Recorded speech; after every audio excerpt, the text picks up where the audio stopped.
किसी ने क्या खूब कहा है कि कर्मों का गणित बड़ा ही सीधा और सरल है। कर भला तो हो भला और कर बुरा तो हो बुरा। नमस्कार दोस्तों, स्वागत है आप सभी का अपने YouTube चैनल ये कहानियाँ पर। तो आज की हमारी कहानी है कर भला तो हो भला। एक बार की बात है, एक गांव में दो भाई रहते थे।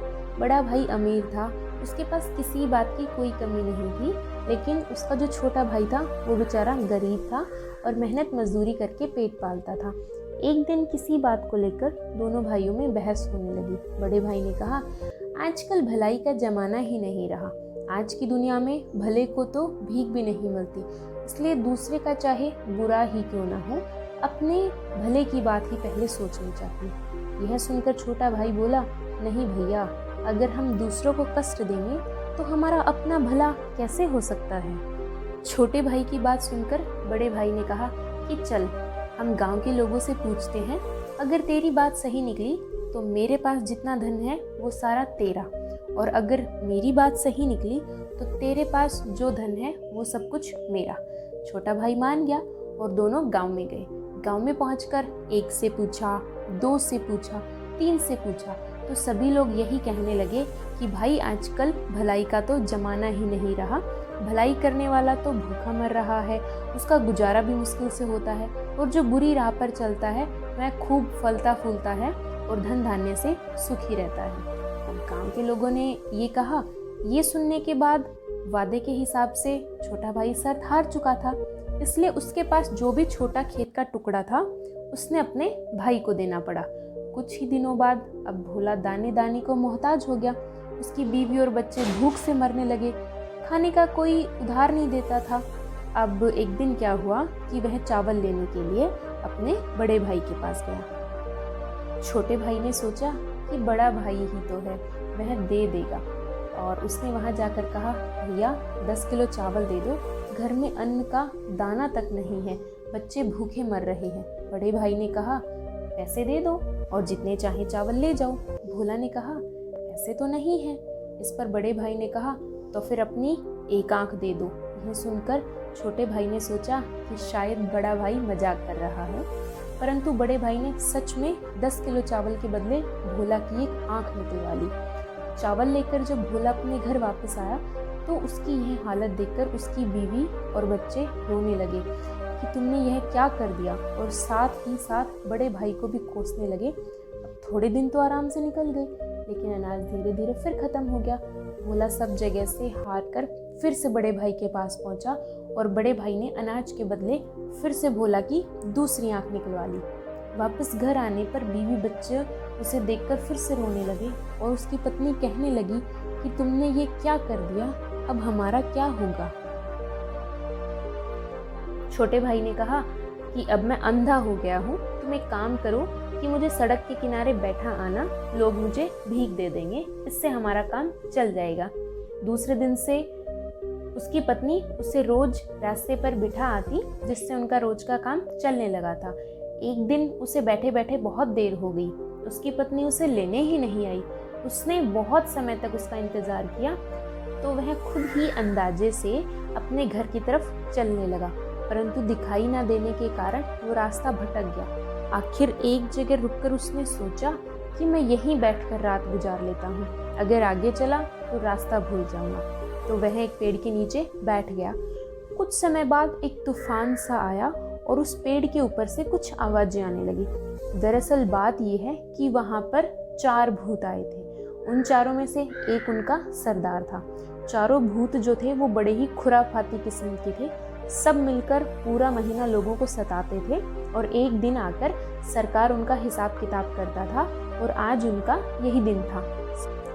सरदार ने पूछा, हाँ भाई बताओ, तुम लोगों ने पूरे महीने भर क्या क्या काम किया, एक एक करके मुझे बताओ। पहला भूत बोला, एक गांव में 2 भाई थे, दोनों में भले बुरे का तर्क हुआ, दोनों ने बाजी मारी, छोटा भाई हार गया और मैंने उसे अंधा बनवा दिया। अब सरदार बोला, बहुत खूब, अब अंधा ही बना रहेगा जिंदगी भर।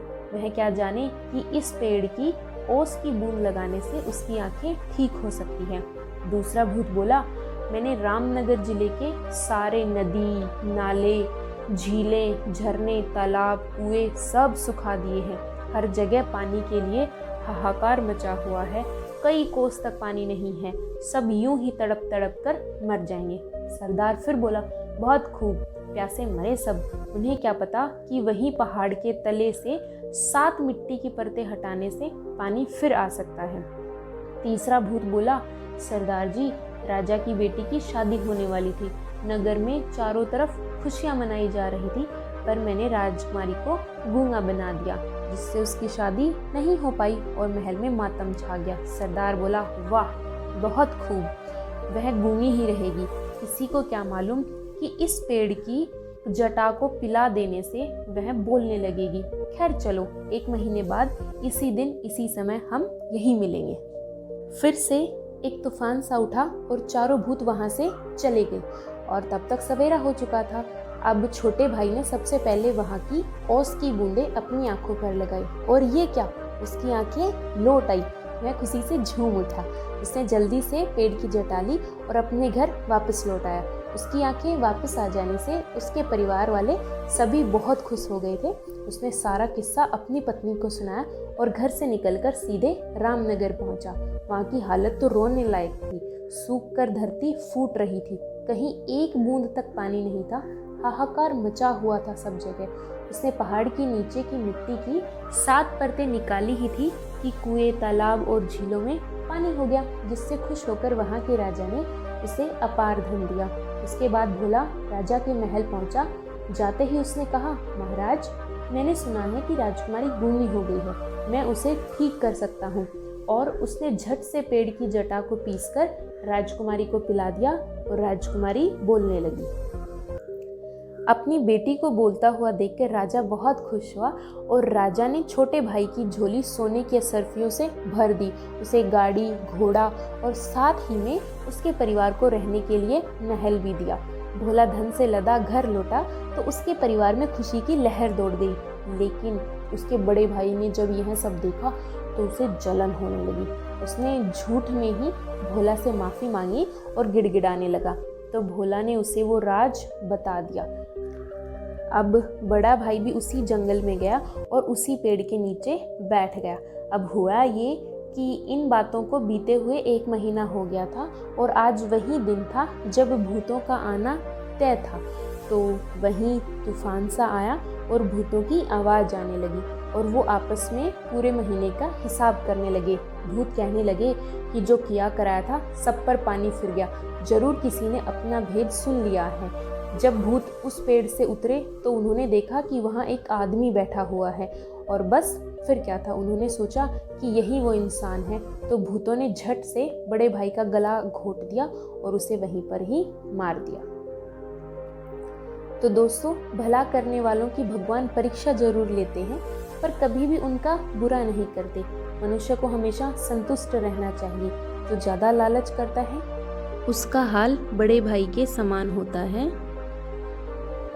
और अंत में, कर भला तो हो भला, ये दुनिया की रीत। खुशियाँ बांटो, खुशी मिले, प्रीत के बदले प्रीत। थैंक यू, कीप स्माइलिंग और ऐसे ही देखते और सुनते रहिए ये कहानियाँ।